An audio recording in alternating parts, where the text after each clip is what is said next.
नमस्कार, जय हिंद।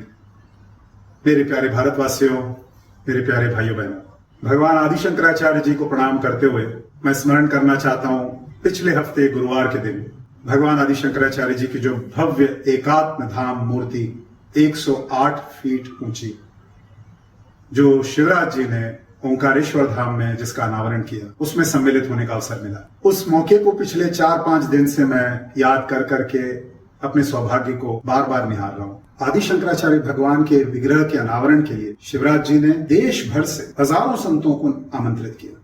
मेरा सौभाग्य था कि चिन्मय मिशन के पूज्य स्वामी अभेदानंद जी, जो चिन्मय मिशन साउथ अफ्रीका में सारी गतिविधियों को संभाल रहे हैं, वो साउथ अफ्रीका से आए, उनको भी निमंत्रण दिया गया। हाल ही में प्रधानमंत्री मोदी जी ने भी उनके साथ भेंट करी जोहानिसबर्ग में ब्रिक्स समिट के दौरान, और तब स्वामी जी से उन्होंने वसुधैव कुटुंबकम के बारे में जाना, और एग्जैक्टली 15-20 दिन बाद पूज्य स्वामी जी के साथ जब शिवराज जी से भेंट हुई तो सर्वम खलविदम ब्रह्म, इस बात को भी जानने का अवसर मिला। मेरा अनुरोध है कि हर कोई व्यक्ति ओंकारेश्वर जाकर इस एकात्म धाम का अवश्य दर्शन करे। कई लोग भगवान आदि शंकराचार्य जी को अद्वैत वेदांत के प्रचारक समझते हैं, लेकिन वही भगवान आदि शंकराचार्य जी हैं जिन्होंने इतने सारे स्तोत्र, इतने सारे श्लोकों की रचना करी। वो तो द्वैत और विशिष्टाद्वैत को भी सम्मिलित लेते हुए उनके जैसा बड़ा भक्त भी कोई नहीं था, उनके जैसा बड़ा कर्मठ भी कोई नहीं था। वही भगवान आदि शंकराचार्य जी जिनको सब लोग ब्राह्मणों के प्रतिपादक समझते हैं, वही भगवान आदि शंकराचार्य जी जब वाराणसी में उन्होंने मनीषा पंचकम की रचना करी, उस समय उनके सामने चांडाल रूप में जब भगवान शिव प्रकट हुए तो उन्हीं को उन्होंने प्रणाम किया। यही है इस एकात्म धाम का मतलब। हम हर प्रकार से एक हैं।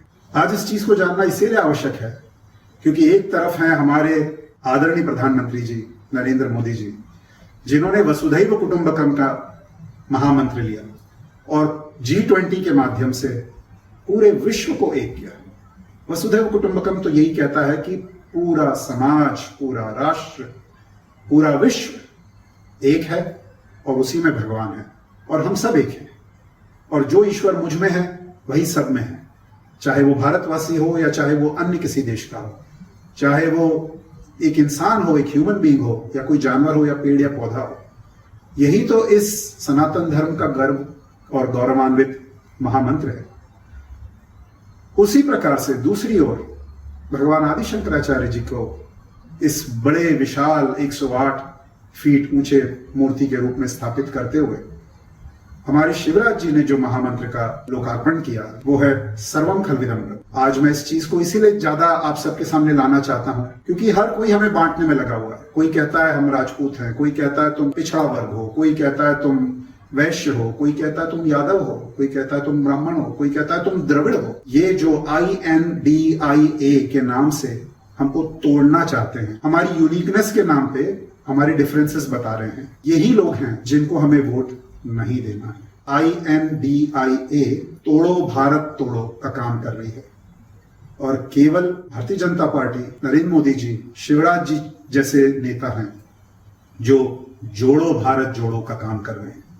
एकात्म धाम इसी इंक्लूसिवनेस और सबको साथ लेकर चलने का जो एक हमारा सनातन धर्म की डीपेस्ट फिलॉसफी है, उसको वो पोर्ट्रे करता है, उसको वो पर्सनलाइज करता है, उसका वो एक मूर्तिमान रूप है।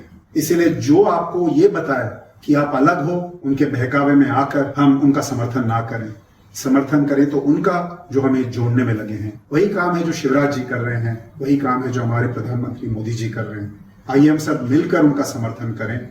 बचपन में हमने एक कहानी सुनी थी, अगर हमें 10 लकड़ियां दे दी जाएं और एक एक करके उस लकड़ी को हम तोड़ें तो बहुत आसानी से टूट जाते हैं, लेकिन अगर हम सब लकड़ियों को एकजुट कर दें तो वो कभी नहीं टूटते। एकता में ही अखंडता है, एकता में ही शक्ति है। किसी भी धर्म का हो, किसी भी वर्ग का हो, किसी भी राष्ट्र का हो, किसी भी जाति का हो, किसी भी जेंडर का, हम सबको एक मानते हैं। हमारी यूनिकनेस हमें अलग नहीं करती, हमारी यूनिकनेस हमें जोड़ती है। समझदार बने, अपनी समझ से काम लें, जो हमें जोड़ रहे हैं उनका साथ दें। मध्य प्रदेश सरकार के लिए फिर से शिवराज जी को हम मुख्यमंत्री के रूप में देखना चाहेंगे। इस विनती के साथ, इस प्रार्थना के साथ आप सबको बहुत बहुत शुभकामनाएं। भारत माता की जय। जय हिंद।